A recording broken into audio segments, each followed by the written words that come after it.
my presentation is entitled Crack-Based Assessment and Retrofit of Concrete Structures based on First Principles.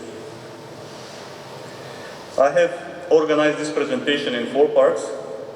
I will talk first about the shear response of reinforced concrete deep beams, and then about the modeling of deep beams using the 2-parameter kinematic theory, or 2PKT.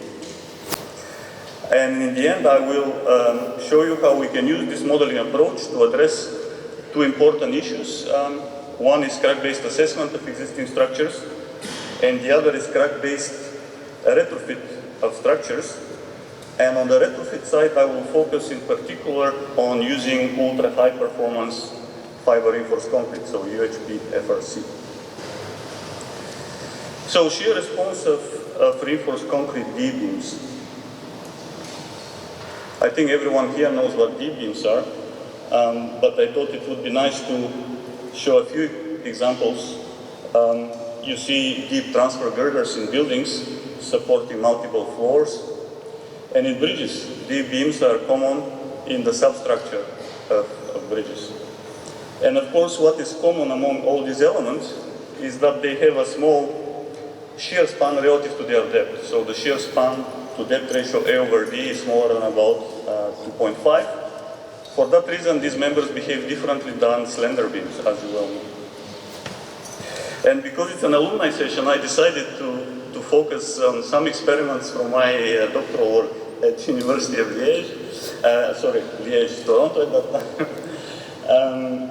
You see, we studied the behavior of deep beams, large deep beams. You see one of these specimens here. They were simply supported, so 2 supports and a load in the middle. And also we used reverse cyclic loading. Well, it's row school. We also cycled them. And we use very heavy instrumentation, as you can see.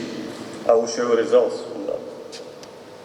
In terms of test variables, we had different lengths of the beams. We had different amount of shear reinforcement, no reinforcement or low amount of reinforcement. And again, as I said, monotonic versus cyclic loading. But I would like really to focus on 2 specimens here. And I will try to make a little story around these specimens in the presentation. So these are 2 short specimens without any shear reinforcement whatsoever. Absolutely identical, I mean, as much as we can control construction. Monotonic versus cyclic load. And this is the main result from these 2 tests. On the vertical axis here is the shear force, and on the horizontal axis is the deflection of the beams. And on the right, you see the failures of these specimens. They both failed in shear along diagonal cracks. You see these white cracks. This is a very, very typical failure mode of D-beams. It's the predominant failure mode. But if we return to the plot, you will see something very surprising. We observed a 60% difference in shear strength of nominally identical specimens. And what was more surprising was that the blue one was the cyclically loaded one. That's the envelope, of course. Now, it turned out that this effect has nothing to do with the type of loading. There are other things at play that I will discuss in more length later on.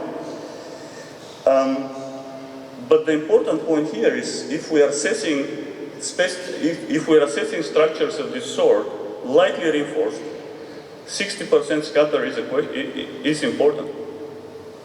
And that's not a fluke. We have observed similar scatter, maybe not so large, but significant scatter in other studies as well. I will return later on to this question, how to address this scatter. But before that, I want to look a bit more carefully at the failure modes of deep beams.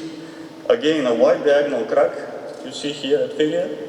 And we often observe crushing of the concrete near the load in what we call the critical loading zone, or CLZ.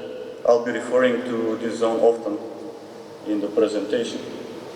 On the right-hand side, you see the amplified deformations of this beam. They are measured. This is measured deformations. And as you would expect, the deformations will localize along the diagonal of the beam. But it's also important that the concrete above these cracks is virtually rigid and deformed. So that rigid block there and that localization of deformation I used to propose a very simple way of describing these deformations. And that's what we call the two-parameter kinematic model for deep beams. Basically a rigid block, a straight diagonal crack, and two modes of deformations. The top mode is a flexural mode, where the degree of freedom that governs it is the average strain in the bottom reinforcement, that's epsilon T average. And the other is the shear mode, where the governing parameter is the vertical displacement delta C in the critical loading zone. So, 2 degrees of freedom, 2 modes of deformations. That's it. If we combine them, we get the complete displacement field of the member expressed with these two unknown for the moment, degree of freedom. You see at the bottom of the screen the equations of the displacement field. They are very, very simple. Well, simple, but does it work? If I return to this deformed shape, I have imposed now on the measured deformed shape the predictions of these equations. This is shown with the gray dots here. So you can see the match is almost perfect in that case. The 2 degrees of freedom here were optimized to match the measured deformations. And this is simply to show that 2 degrees of freedom are really enough to go quite accurately. Now, this model, this kinematic model, was the basis of what we call a two-parameter kinematic theory for deep beams. And I will briefly discuss this approach, which has been around now for about 10 years. The 2PKT has 3 sets of equations. These are the fundamental equations of structural mechanics: compatibility of deformations, constitutive relationships for the mechanisms of shear resistance, and of course equilibrium. What's more fundamental than equilibrium? So what I will do is I will spend 1 slide per set of equations just to give you a taste of how this works. Compatibility of deformations. Well, that's directly the kinematic model that I already described.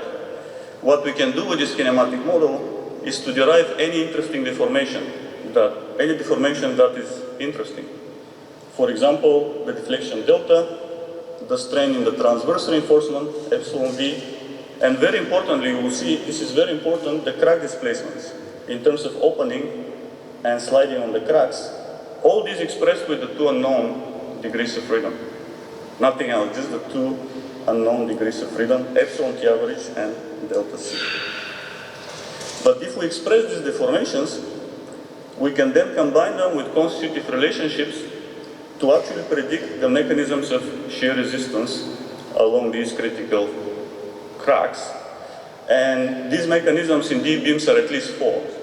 So we have a lot of shear carried in the critical loading zone at the top of the beam. Interlock, aggregate interlock, VCI, VS is the shear reinforcement, and at the bottom we have some contribution of dowel action from the longitudinal reinforcement. And of course, if we sum up these mechanisms, we obtain the resistance of the membrane shear. And on the right-hand side, you see the internal mechanisms, at least 2 of them here, expressed using existing constitutive models. They are expressed with the 2 degrees of freedom of the model. So if I know the 2 degrees of freedom, I know how much shear I have in the member. And finally, to predict the 2 degrees of freedom, we impose equilibrium. And I will try to illustrate that in a graphical manner here. Actually, what we do, we run the solution for a controlled degree of freedom, delta C. So for a given delta C, on the horizontal axis here, you see the other degree of freedom varied. And for each pair of values, we can calculate all the shear mechanisms shown in colors here. VD, VS, VCI, VCLZ. And when we sum them up, we get the shear resistance curves, which goes down here, the red curve. And then we can also derive the shear force from moment equilibrium. That's the black curve here. And of course, the solution of the 2PKT equations lies at the intersection where the shear forces are in equilibrium. And that single point translates to a single point from the nonlinear response, predicted nonlinear response of the member. in terms of load versus deflection. And if we repeat this exercise for different delta C, we can obtain the entire response, including the post-peak. You see here the peak and post-peak response of the member. In this case, applied to a specific test, you could see the agreement between experiments and predictions. The thin lines are the experiments. And also in colors, colorful lines you see at the bottom, we predict how the mechanisms of shear resistance vary and what actually triggers the failure of the specimen. Now we have applied and tried to validate this approach as much as possible. So now we have a database of about 500 tests. We have applied this model and other 9 models. You see here in total 10 models. The shear strength experimental to predicted ratios are shown here. The 2PKT performs very well on this large database. It produces quite low scatter for shear problems. But what's important to understand here, of course, is that this scatter comes in part by the simplifications of the model, but also in part due to the scatter in the experiments, the scatter that I just illustrated. So how do we deal with that part of it, right? The scatter due to the natural scatter in the experiments. And that's really what crack-based assessment is about. It's about eliminating or trying to minimize the impact of that scatter. How? I go back to these 2 beams. I said I'll make a story about these beams. Actually, I was very upset about this result when I was a student. I thought, did I do something wrong? But it turned out to be an interesting opportunity years later. So if you run the 2PKT, of course you will get a single prediction, that's the black curve. You cannot distinguish between these 2 beams, they are otherwise identical. So to distinguish between the two, we actually measured and discretized the crack from the photos of the experiment. And you see here the red and the blue cracks, they are the red and the blue experiments. So the cracks are obviously different due to random variations in material properties and so on, but they are not so different. So the question is, this apparently small difference in crack shape, can it produce such a big difference in strength? And that's of course not an academic exercise. These cracks are there. We see them in bridges. These are examples from different places around the world. And the exciting part is that we can measure them very accurately. And my colleague and friend Catherine Baer is here. She's been working on this and very exciting work on how to actually measure this very accurately. All right, but if we measure them, what do we do with that? Well, now we plug the measured geometry in the modeling. So you see the blue and the red specimen with measured cracks. What will cracks affect, really? They will affect mainly 2 mechanisms of shear resistance, and the one that is probably obvious is the aggregate load. So how do we deal with that? You have measured crack shape from the kinematic model. In the middle, you get crack displacements at each point along the crack in terms of width and slit, and then transition to stresses on the crack using constitutive models, shear stresses and normal stresses. And you see here, for the same degrees of freedom, actually, you get quite a different shear when you integrate these stresses, 330 versus 480 kilonewtons. What's the other mechanism affected? That's the critical loading zone. So the geometry of this zone is actually dictated by that crack. So we have proposed a simple methodology to measure the geometry from the crack diagram. We measure the geometry that's in the middle here, and then plug this geometry in the simulation, and you could see the red and the blue curves. This is the behavior of these zones now with measured cracks. Very different behavior. So all this goes in the simulation. So you could run the simulation of these 2 beams and obtain now 2 different predictions, obviously. They are crack-dependent predictions. And you could see we could capture the difference of 60%. So a small difference in crack shape may translate in a big difference in strength. And then what's exciting is you can go in the model and actually understand what was so different and analyze. You see the blue beam on the left, you see the shear mechanisms predicted with gray curves here. The blue beam was governed by the critical loading zone. It dominated the response. And the red by interlock. One was quite brittle, the other was more ductile. And that's what we observed in the tests, actually.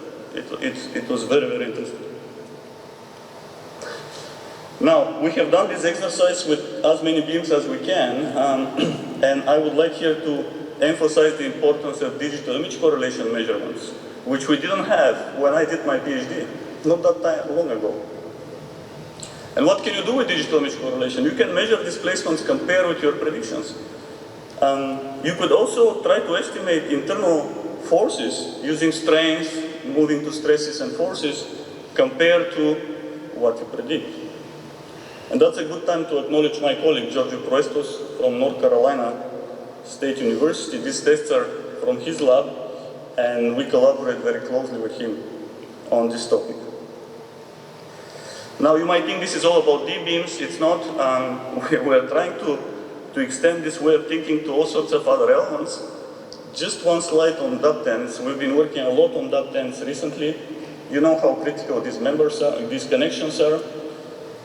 The positive thing is that the cracks are there, they can be measured, and they can be used as an input to evaluate residual capacity. And we've been working on that. You see again a kinematics-based or a crack-based model we have proposed. Now, to give you the big picture of all this, if we think about crack-based assessment, the big picture can be presented in 4 steps here. Starting with a rather standard inspection, something that we've been doing for decades and decades. And then digitize the cracks, measure the crack shape using new technologies. Plug this information in the modeling framework, and then run this, maybe for a series of cracks, to evaluate which is the critical one, and so on, and so on. And in this approach, you see here the kinematic, or the crack-based model we have. In the 3rd step, that can be another model as well, right? And finally, I'd like to talk a little bit about crack-based retrofit using UHP FRC. And I call it crack-based because I will show you that the same modeling approach is very well suited for that problem as well, for evaluating the effect of strengthening, because it has the compatibility of deformations built in it. That's a nice illustration of UHP FRC retrofit. I adopted this nice picture from Brookviller, which shows a corroded bridge pier on the left. Usually corrosion happens near the base. And then this pier is being cleaned and retrofitted with thin layers of UHP FRC to improve a series of things. You could improve crack control, stiffness, shear resistance, in seismic context, displacement capacity, and also, very importantly, durability. UHP FRC is an extremely durable material, so durability can be augmented significantly. We did tests of exactly this problem, because we did not find such tests in the literature at the time. You see, the tests were quite big. 1.5 meters of UHP FRC retrofit at the bottom. The UHP FRC was applied all around. And we had 4 specimens, 2 main variables.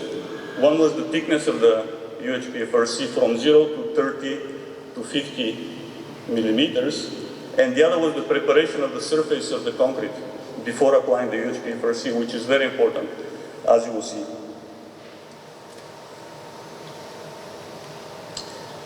A little bit the steps in construction. You see first water jetting the surface. You see the rough surface water jetted. Mixing, of course, the material. This material had a fiber ratio of 1.25%, which is on the low side. And then casting really classical gravity casting. And finally, you see the specimen after repair. We reached the compressive strength of this material of 130 MPa, which is on the low side for UHP FRC. UHP FRC can go 200, 250 even, and so on. So both in terms of strength and in terms of fiber content, we were on the low side, and we were interested whether this will make a difference. That's the test setup. Few words here, quite a classical setup. axial load kept constant, lateral load increased monotonically. These were first tests. We wanted to do monotonic loading all the way to failure. And these are the main results from these experiments. The blue curve here is the reference specimen, the concrete specimen, which failed in a brittle manner, in shear. You see the photograph on the right. And then the green curve is the water-jetted specimen with only 30 millimeter layer of UHP FRC. The resistance will increase by 12%, reaching the flexural resistance of the base section. But the wall ultimately failed in shear along that plastic plateau. In terms of displacement capacity, there was an increase of 40%. And the red curve is the specimen with smooth surface. So again, the same layers, but on smooth surface, which is an extreme case we wanted to simulate, and I can tell you immediately you get no benefit from that. That was quite obvious to us. The resistance is the same as the reference specimen. The stiffness here is higher, but there were other reasons for that. So, preparing the surface with water jetting is very effective in these situations.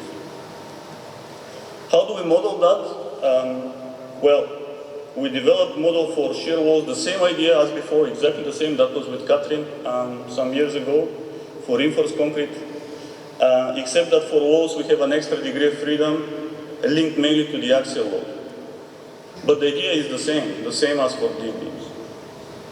Now, if we want to include the layers, the main contribution from the layers is the fibers across the cracks.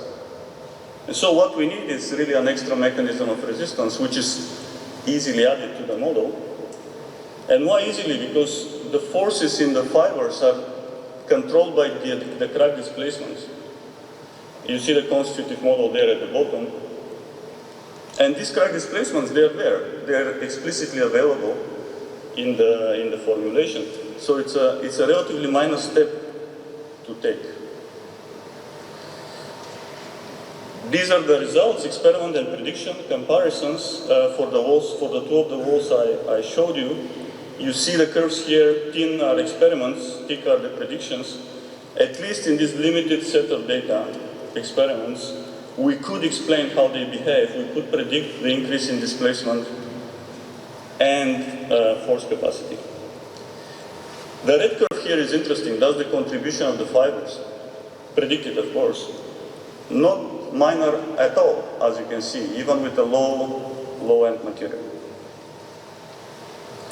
Finally, one final slide. I would just like to say that we are pushing this formulation in all sorts of different directions, different members, different materials, FRC, FRP reinforcement. Very interestingly, FRP sheets strengthening also. And it comes somehow natural because, again, the deformations are there. So if you think about FRP strengthening, the crack displacements, again, govern the debonding of the FRP. So it's quite handy in this respect. We also have been pushed in another direction, developing macro elements. There was a lot of talk about macro elements here. These are not for masonry, these are for reinforced concrete, for big simulations. So if you're interested in any of this, please contact us. A big thank you for my team. Not a big team, but a strong team, I believe. And I must say it's a very diverse team, as diverse as Rose School. So thanks to them and thank to you for your...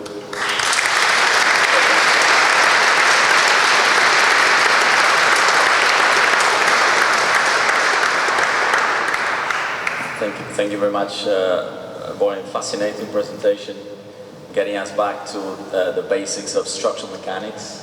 And it's, by the way, the third presentation on experimental testing, with a heavy focus on experimental testing, just underlying how important it is to be able to continue to do quality lab testing in order to advance our knowledge and our modeling capability. So thanks also for saving us 5 minutes. Very much appreciated. Any questions from the audience? Back there, Marcos. Where's Marco Migliete? Can you? Yes. The microphone is coming. I'm Roberto Gentile from UCL. No, Mark, I'm not wearing my glasses. No, it's okay. It's just a joke about what happened yesterday. Thank you very much for the presentation. I was wondering if this theory was applicable to beam column joints. What's your comment? I guess so, but what is your comment about it? Maybe you are already doing it. Thank you very much. Yes. Thanks. In principle, yes, not this particular formulation, because the particularity about this approach is it's tailored to each problem you're trying to solve. But the concept is, I think, very much applicable.